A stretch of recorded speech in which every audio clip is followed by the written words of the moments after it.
Bonjour à tous, bonjour Jérôme. Bonjour Gabriel. J'espère que vous allez bien. Bienvenue pour un nouveau NeuroLive. Alors du coup là, toujours sur Zoom, hein, parce qu'on est encore en période de confinement. Alors pour ceux qui ne le connaissent pas, donc aujourd'hui le NeuroLive c'est avec Jérôme Bianchi. Donc Jérôme Bianchi a développé en fait un outil qui s'appelle Identidis. Identidis, vous avez dû le voir très certainement sur les réseaux sociaux, sur Insta, sur Facebook. Là, tu me parlais aussi de ta chaîne YouTube. Donc il y a également en fait une chaîne YouTube qui met du coup des vidéos en lien avec l'outil Identidis. On s'était dit, on avait échangé hein, donc brièvement avant, bon, ça fait déjà quand même quelques mois hein, qu'on se suit, et on avait échangé donc par rapport en fait à l'utilité donc de proposer en fait une vidéo qui mettra en avant cet outil parce que bah du coup bon pour ceux qui ne le connaissent pas, vous verrez en fait c'est un outil qui est je trouve en tout cas extrêmement utile, très bien fait et utile en fait pour tout le monde, que ce soit les parents, que ce soit les professionnels, que ce soit les enseignants, parce que c'est un outil, alors tu vas le présenter hein, de toute façon, mais qui, Ouais. j'ai envie de fait déjà d'en parler, j'ai envie de dire c'est un outil de, Vas-y, de vas-y. sensibilisation, parce que bah voilà en fait tu vas aussi du coup forcément t'intéresser en fait aux différents 10 parce que du coup il s'agira donc des différents troubles des apprentissages que pourrait présenter éventuellement donc un enfant. Donc c'est pour ça que donc le NeuroLive aujourd'hui donc c'est sur l'outil d'Identidis. Ce qu'on va faire, c'est que on va prendre le temps donc de se présenter. Comme ça, au moins, voilà, les personnes sauront un petit peu qui tu es pour les personnes qui ne te connaissent pas, qui te connaissent pas encore. Et puis après, donc voilà, on prendra un temps aussi par rapport à la présentation donc de cet outil, sphère par sphère, hein, parce que du coup, tu m'as dit que c'était coupé en différentes sphères. D'ailleurs, je sais pas si ça a été fait exprès ou pas de parler sphère parce que c'est le cerveau, ouais.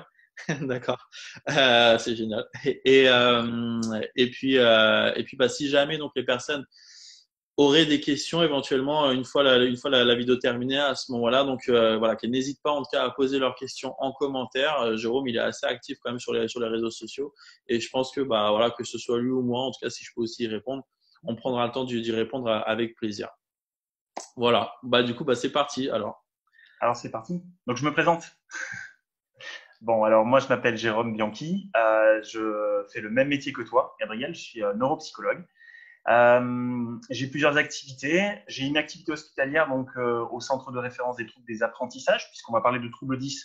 On va parler de troubles d'apprentissage. Donc je travaille au centre de référence à Lanval, puisque je suis niçois, où j'ai une activité d'aide au diagnostic. Donc c'est une équipe pluridisciplinaire et notre objectif, puisqu'on est un centre de niveau 3, c'est-à-dire un centre qui a vocation à recevoir en tout cas les enfants, les cas les plus sévères en termes de difficultés d'apprentissage. Donc ça, c'est la première activité. J'ai une activité privée en libéral, donc toujours en pluridisciplinaire avec 2 orthophonistes et une psychologue clinicienne. Et je travaille également à la MDPH du 06 comme consultant. Voilà. Donc ça, ce sont mes activités. Super, c'est une Euh, activité diversifiée du coup bah, j'imagine en fait tu peux voir en fait finalement en fait un patient mais comment dire sous différentes facettes, je sais pas si on peut dire ça, ouais. c'est qu'en gros Alors, voilà il y a plusieurs finalement portes d'entrée en fait du patient en tout cas avec toi. Donc c'est extrêmement riche, extrêmement intéressant.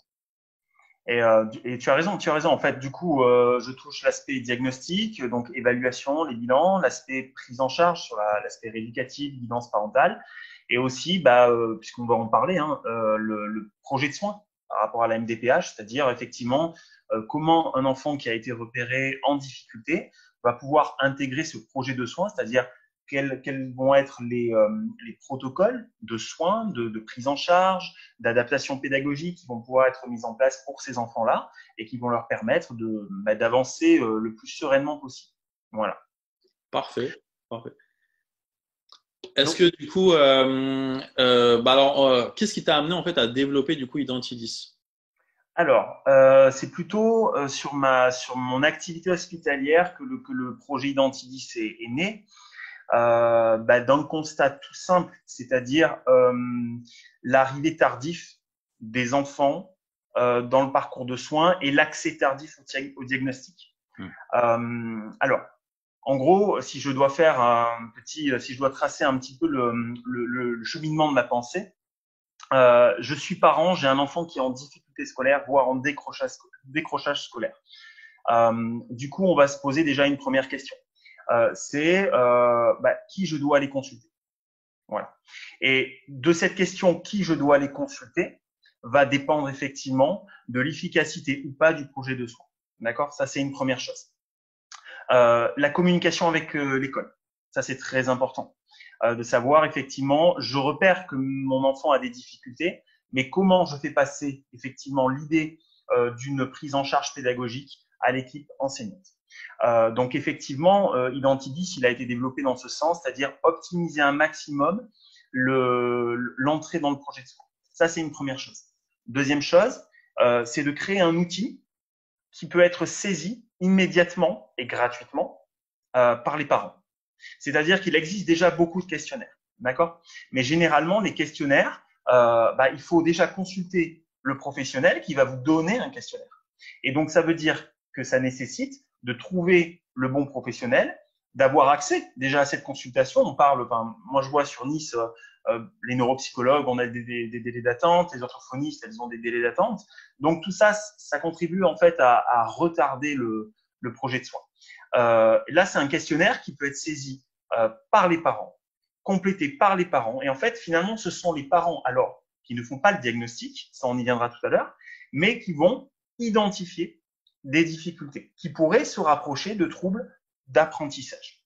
Et dernière chose, et je pense que tu en fais l'observation aussi chez toi, c'est quand tu fais un bilan pour un enfant, c'est après effectivement comment je communique avec l'équipe pédagogique. Souvent, ce sont les enseignants qui nous orientent les patients.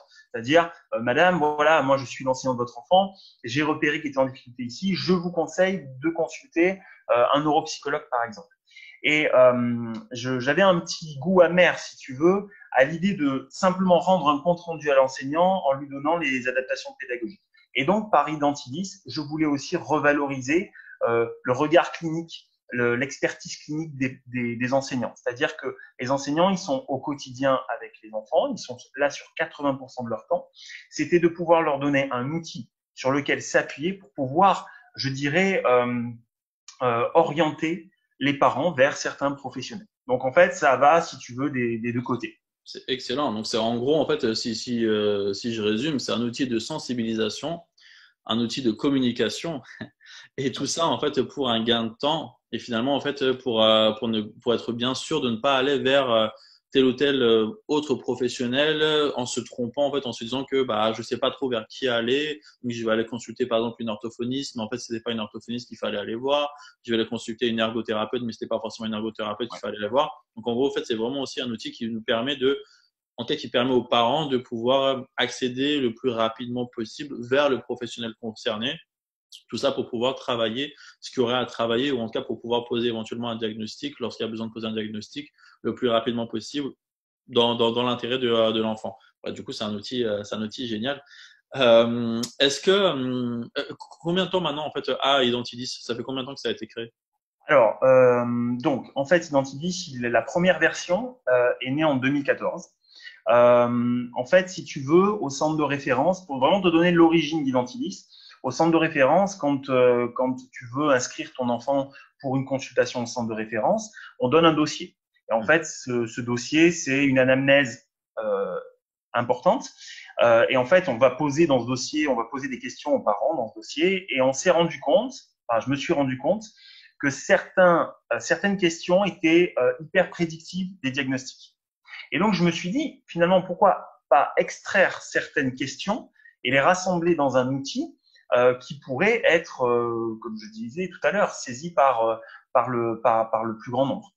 Donc, on est parti de là, donc sur la création d'Identidis. Il y a eu 7 versions jusqu'en 2017 où effectivement on a mené un projet de recherche en collaboration avec la faculté de Nice, donc avec l'équipe de l'époque, l'équipe qui s'occupe encore des normes, etc. À savoir donc Oriane Chartier qui était étudiante à l'époque, qui est neuropsychologue aujourd'hui et qui s'est occupée effectivement de créer ces normes en collaboration avec Aurélien Richer, qui lui aussi nous a aidé sur l'aspect statistique.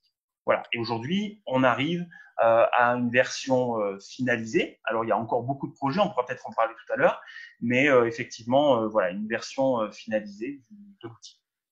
Et donc, tu disais donc là, maintenant, il y a des normes, hein, c'est ça? Ouais. Ok. Voilà, c'est-à-dire on a créé des partenariats avec beaucoup de monde, avec l'Éducation nationale, l'inspection d'académie, le centre de référence, certains libéraux du coin, et également le Monaco, hein, le gouvernement princier de Monaco, qui nous a donné un sacré coup de main. Et donc, du coup, ça nous a permis de créer des normes. Alors, ça veut dire quoi? Ça veut dire qu'aujourd'hui, le questionnaire, par rapport à votre enfant, il va pouvoir situer les difficultés, c'est-à-dire situer votre enfant par rapport à une norme, on va dire. Et on a décidé avec l'équipe de proposer, on va dire, un code couleur pour rendre encore plus simple effectivement cette localisation de l'enfant, à savoir le couleur verte quand effectivement l'outil ne détecte pas de difficulté par rapport à ce qu'il fait. Orange quand effectivement on a un doute sur certaines difficultés et donc on va pousser les familles à aller consulter.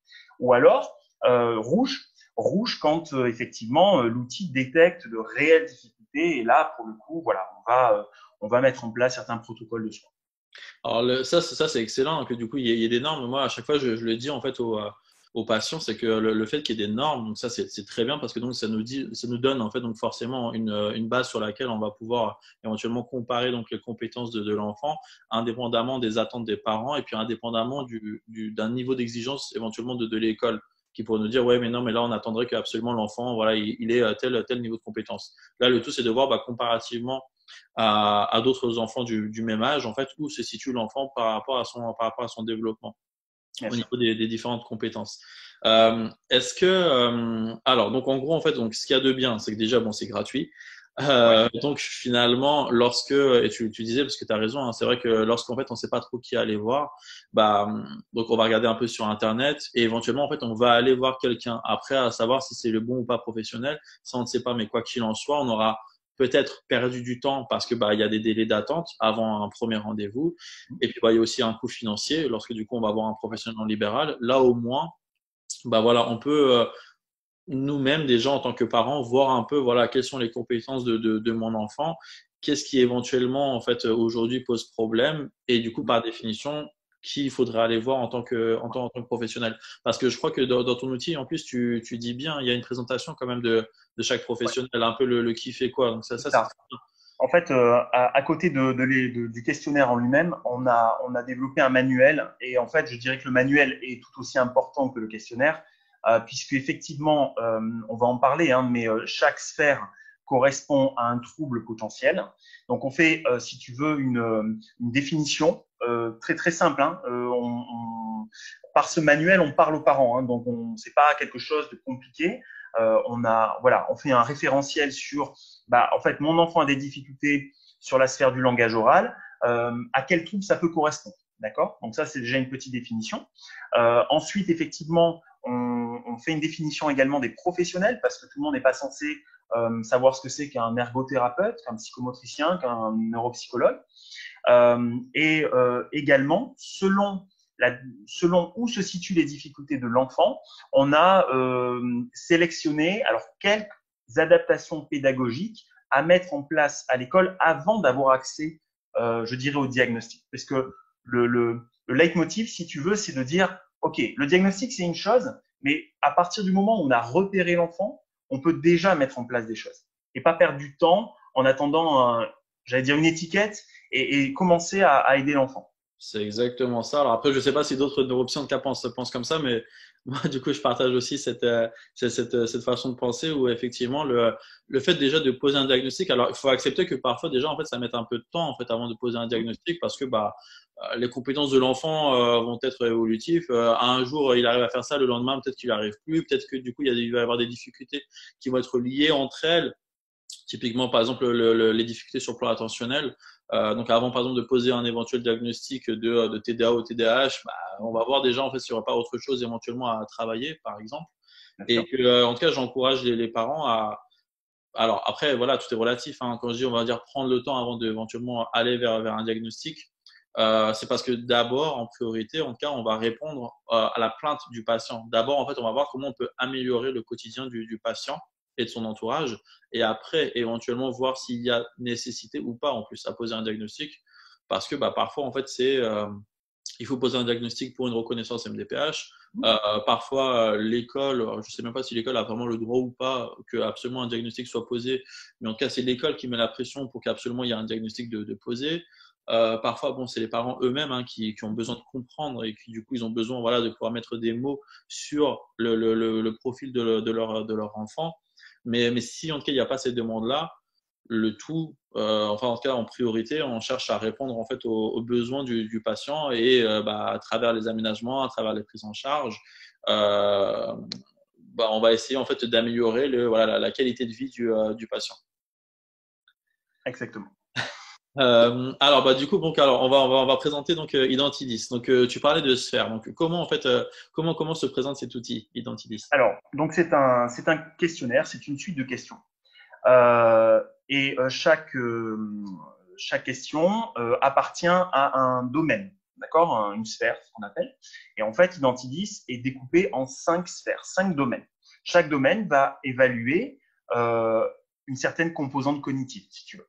Donc, si tu veux, 5 sphères, on va les détailler. Il y a la sphère attention, concentration, impulsivité, hyperactivité. Donc là, c'est de savoir est-ce que mon enfant a des difficultés pour se concentrer? Est-ce que mon enfant est plus impulsif qu'un autre enfant? Est-ce que mon enfant a de l'hyperactivité? Est-ce qu'il a du mal à rester en place? Est-ce qu'il a un besoin un peu irrépressible de bouger? Donc cette sphère-là, c'est un peu le miroir d'un trouble. Le trouble, c'est le TDAH, donc le trouble déficitaire de l'attention avec ou sans impulsivité et hyperactivité. On a cette première sphère. La deuxième sphère qui concerne le langage oral. Donc, est-ce que mon enfant a des difficultés pour s'exprimer, pour comprendre ce qu'on lui dit? Et donc là, le miroir en termes de trouble de cette sphère-là, on l'appelle plus comme ça maintenant, enfin, la dysphasie. Donc, ça veut dire un trouble du langage oral, un trouble développemental du langage oral. Troisième sphère, on a le langage écrit. Donc, est-ce que mon enfant a des difficultés pour déchiffrer? Est-ce que mon enfant a des difficultés pour comprendre ce qu'il lit? Est-ce qu'il a des difficultés en orthographe? Et là, on parle effectivement en termes de troubles de la dyslexie, trouble développemental du langage écrit. Et on a 2 autres sphères, qui est la sphère motricité. D'accord? Motricité, c'est est-ce que mon enfant arrive à se servir des couverts à la maison? Est-ce que mon enfant est maladroit? Est-ce que mon enfant a des difficultés quand il fait du sport, quand il joue à des jeux de ballon, etc. Et donc là, on va parler donc de la dyspraxie, évidemment. Et enfin, la dernière sphère, c'est une sphère peut-être un peu plus complexe, qu'on appelle les fonctions exécutives. C'est la boîte à outils qu'on a dans le cerveau et tous les outils composant cette boîte à outils vont nous servir tout simplement à nous adapter à notre monde environnant. Donc, on a la mémoire de travail, cette mémoire à court terme. On a la planification, le contrôle inhibiteur, c'est-à-dire le frein cognitif. On a également la flexibilité mentale, capacité à passer d'une tâche à une autre. Et donc, voilà. Donc là, cette sphère cognitive-là, ces fonctions exécutives sont très, très impliquées dans beaucoup, beaucoup de troubles d'apprentissage. Et c'est pour ça que c'était important aussi qu'on puisse mettre une sonde sur ces fonctions exécutives. Donc si je reprends 5 sphères, attention en fait, attention, concentration, langage oral, Oui. langage écrit, Oui. motricité et Oui. les fonctions exé. C'est ça, Exactement. Donc c'est quand même assez complet. Est-ce qu'il y a, je pose la question, mais est-ce qu'il y a eu l'ordre en fait a été choisi ou pas? C'est-à-dire que là, du coup, je me mets à la place du parent. Je vais forcément en fait, si je ne sais vraiment pas du tout en fait quelle difficulté pourrait présenter mon enfant, je vais tout lire, mais dans l'ordre. Est-ce que l'ordre n'a pas été choisi en fait? C'est que ça s'est fait comme ça parce que ok. Donc mais La sphère fonction exécutive, c'est la dernière parce que c'est la plus récente.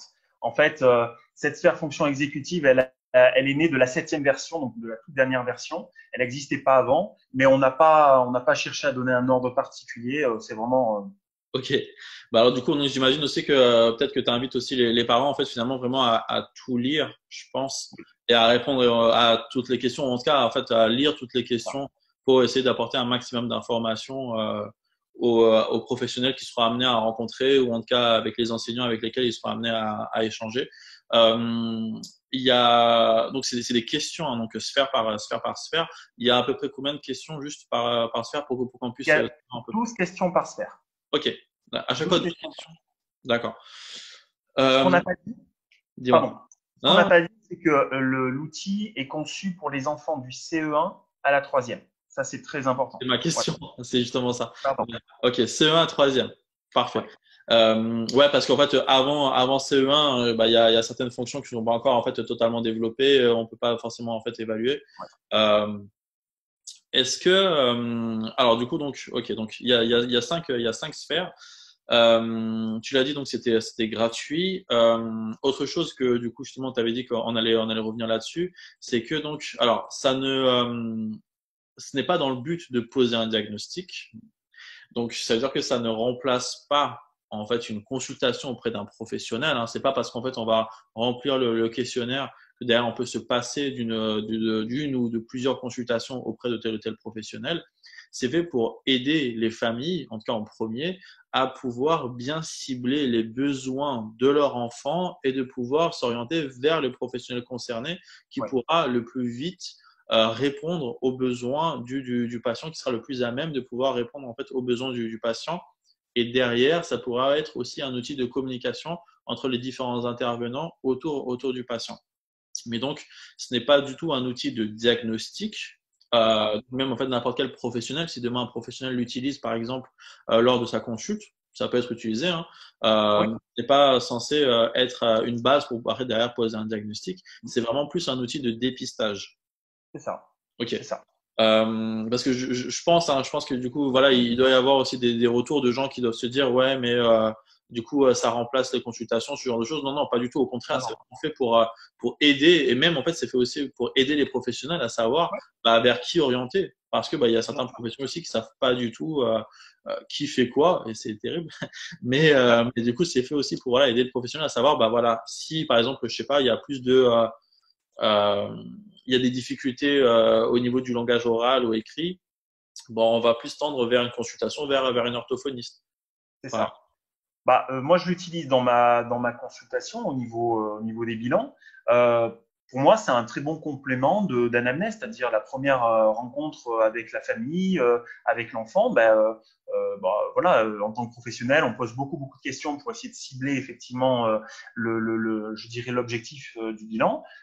Mais c'est très intéressant aussi parce que ça donne en fait aux parents, ça pousse les parents aussi à avoir un certain regard sur les difficultés de l'enfant et ça aide beaucoup les parents. Ça aide beaucoup les parents.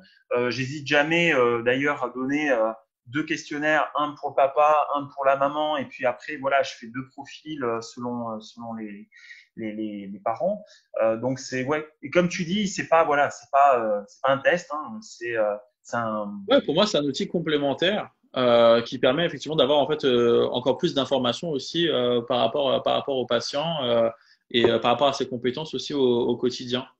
Pour qu'on se fasse un petit peu une idée, combien de temps ça prend à peu près pour remplir le questionnaire? Alors, avant de répondre à cette question-là, mais c'est parce que c'est en lien, les questions, elles ont été formulées le plus simplement possible. Les questions rendent toujours compte de choses qui peuvent être observées au quotidien. On ne Hmm. voulait pas de questions qui mettent en difficulté les parents. Il fallait qu'on donne aux parents l'outil le plus simple possible. Donc, dans ce cadre-là, ce sont toujours des questions qui sont extrêmement accessibles. Sur les 5 sphères, sur la totalité, pour compléter Identidis, je pense que un quart d'heure, 20 minutes. Du coup, ce qui est extrêmement rapide alors, en fait. C'est Un quart extrêmement d'heure. rapide, mais c'est très bien. Donc, c'est-à-dire que c'est aussi pratique pour les familles et même, par exemple, pour les professionnels qui voudraient l'utiliser en consultation. Finalement, en Ouais, fait, si ça prend un quart d'heure, 20 minutes, ça peut c'est tout ça. à fait, en fait, compléter un bilan, par exemple, qui aura été fait ou même compléter l'entretien d'anamnèse, par exemple. Bien sûr. Ouais, ok. Vous avez eu, qu'est-ce que vous avez eu là, du coup, comme retour par rapport à cet outil? Euh, Parce que la j'imagine que voilà, tu sais, s'il y a eu plusieurs versions, c'est que bon, bah voilà, de toute façon, ça a été élaboré. Du coup, là, ça fait plusieurs années. Donc là, il y a la septième version qui, Ouais. qui est sortie. Euh, Est-ce que déjà, en fait, vous avez eu, par exemple, des retours de la part des familles, de la part des structures éventuellement qui pourraient aussi l'utiliser? Alors, essentiellement des familles, d'accord, des familles qui nous ont fait un retour sur vraiment un retour très étayé sur voilà, j'ai découvert l'outil, je m'en suis servi avec mon enfant qui était en difficulté. Bah aujourd'hui, il est suivi par une orthophoniste, un diagnostic est posé. Donc voilà, c'est des retours qui sont vraiment en cohérence avec en fait le fil rouge qu'on a voulu tisser par rapport à cet outil-là. On a également des structures qui nous ont fait un retour, qui nous ont demandé s'ils pouvaient l'utiliser. L'ARS Corse qui a référencé l'outil sur son site internet, des pédopsychiatres, et puis ça a traversé les frontières. Hein. On a des professionnels du Canada qui nous ont contactés également, en Belgique.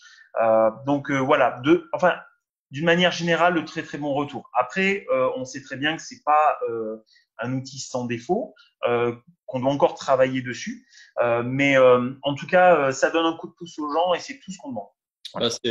Bah, du coup, félicitations pour ça, parce que c'est extrêmement, je trouve que c'est plus qu'honorable, du coup, d'avoir développé un outil qui avait ce but-là de vouloir faciliter le quotidien des familles et faciliter aussi donc ce parcours qui est parfois un parcours du combattant, hein, pour les familles. Et du coup, donc faciliter ce parcours de soins et de prise en charge des familles, c'est super, c'est super d'avoir développé ça. Euh, Est-ce que alors bon du coup j'espère que donc là les gens et tout qui vont regarder la vidéo ont bien compris. De toute façon on va partager si tu es d'accord peut-être le lien vers le site internet d'Identidis pour que les personnes puissent donc télécharger. Hein, il est en téléchargement le C'est questionnaire ça. C'est version PDF. version PDF donc le questionnaire plus le manuel pour que du coup les personnes puissent le télécharger. J'invite encore aussi les familles vraiment en fait à partager la vidéo parce que alors je sais bien que là voilà en période de confinement parfois ça peut être un petit peu plus difficile et que même les Ouais. personnes finalement sont encore plus occupées que ce qu'elles ne sont en manière générale parce que bah voilà ça a chamboulé le quotidien de tout le monde et que bah, les gens sont en télétravail, il y a les enfants à gérer à la maison, il y a leur scolarité à gérer à la maison donc c'est assez compliqué et puis en plus c'est une situation qui peut être un peu anxiogène. Mais voilà, donc nous, en tout cas, on continue les NeuroLive via Zoom, en tout cas jusqu'au 11 mai, si le 11 mai, on peut sortir. Et puis après, à ce moment-là, donc, on fera des lives. J'en profite aussi là pour dire que donc, il y aura également des lives sur Instagram, très très probablement. Et d'ailleurs, du coup, Jérôme, si tu es partant, on pourra aussi faire un live sur Insta Volontiers. pour pouvoir répondre en live en fait aux questions Mhm. des personnes. Partagez un maximum la vidéo. Si jamais vous avez des questions, n'hésitez pas vraiment à les poser en commentaire à ce moment-là. Jérôme ou moi, en tout cas, voilà, on prendra le temps Oui, de oui. répondre aux questions. Est-ce que tu vas en profiter, par exemple, je sais pas moi, pour dire autre chose par rapport à cet outil? Oui. Juste deux choses. Donc, par rapport à la suite, l'objectif de l'équipe va être en fait de rendre encore plus solides les normes. Donc, on va continuer le travail de normalisation. Ça, c'est un fil rouge, encore une fois, sur la longueur.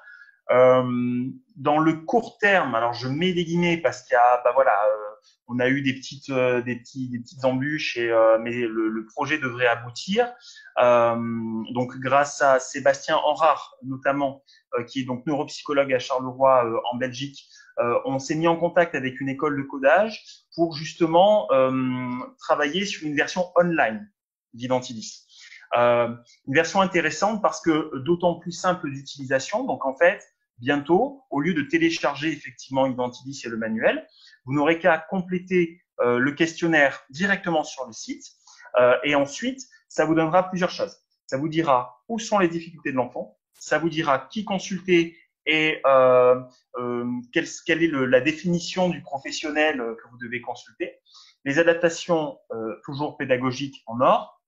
On aura également l'orientation vers des lectures pour la guidance parentale, c'est-à-dire adaptées hein, bien sûr aux parents, pour faire en sorte de rendre un peu plus experts encore les parents des difficultés de leurs enfants. Et tout ça, ça sera généré dans un compte rendu automatique et donc compte rendu que vous pourrez soit télécharger, soit imprimer, soit envoyer par mail à qui vous voulez. Et là, je pense par exemple au médecin traitant, à l'orthophoniste, au neuropsychologue, à l'enseignant, etc., etc. Donc ça, c'est un projet qui devrait aboutir bientôt, mais encore une fois, je mets des guillemets, ça devrait arriver. Et peut-être sur du moyen terme, on devrait normalement travailler sur une version enseignant. Donc ça veut dire un Identidis à compléter non plus par les parents, mais par les enseignants. Voilà, avec toujours des normes qu'on va élaborer. Et donc du coup, peut-être que dans le futur, il y aura effectivement version papier, version online, une version parent, une version enseignant. Voilà. Bon, du coup, c'est super, c'est super. Écoute, on espère que tout ça enfin, tous ces projets vont s'aboutir et que donc effectivement les personnes auront accès en fait à cet outil. Euh, Si ça ne peut, comment dire, si ça favorise la sensibilisation, si ça aide les personnes en fait à prendre conscience et à s'informer par rapport à ce que l'enfant en fait pourrait présenter comme difficulté, c'est super parce que de toute façon on le sait très bien. Combien d'enfants vont être entre guillemets jugés ou alors on va poser une étiquette injustement en fait sur un enfant, je sais pas, qu'on pourrait qualifier d'élément perturbateur par exemple en classe, alors qu'en fait derrière il y a un disque qui est caché, mais voilà on le sait pas, donc en fait on va maladroitement et injustement en fait dire que tel élève est un élément perturbateur, que il doit être puni, ce genre de choses, alors qu'en fait derrière non, l'enfant en fait vraiment présente en fait un trouble des apprentissages qui devrait être mis en avant et on devrait en fait pouvoir répondre en fait aux besoins de l'enfant pour l'amener en fait à évoluer comme il le faudrait, comme il le mériterait. Donc écoute, c'est super. Euh, est-ce que du coup il y a autre chose? Non? Ok. Je donne juste l'adresse du site internet. Oui. Si vous voulez aller télécharger l'outil, c'est sur www.identidis.com. Et on le mettra en fait en plus sur le post et comme ça, du coup, les gens en fait pourront directement aller sur le site pour le télécharger. Parfait. Merci beaucoup Jérôme pour cette Merci à présentation. toi. Merci pour ta disponibilité. C'était extrêmement clair et du coup, je l'espère, et, enfin, j'en suis sûr même. Donc, ça va être extrêmement utile pour pas mal de familles donc qui vont voir la vidéo. Partagez aussi donc un maximum pour que du coup ça puisse être utile vraiment à un maximum de personnes. Si c'est bon pour toi, c'est bon pour moi. C'est bon pour moi. C'est Pas de bon, souci. ok. Bon, Merci encore Gabriel. merci. Je t'en prie, avec plaisir. Prends soin de toi. Bon courage. Prenez Vous soin de aussi. vous. Bon courage aussi pour les semaines qui restent, pour les semaines à venir. Et puis, du coup, à bientôt. Ciao. Ciao, ciao.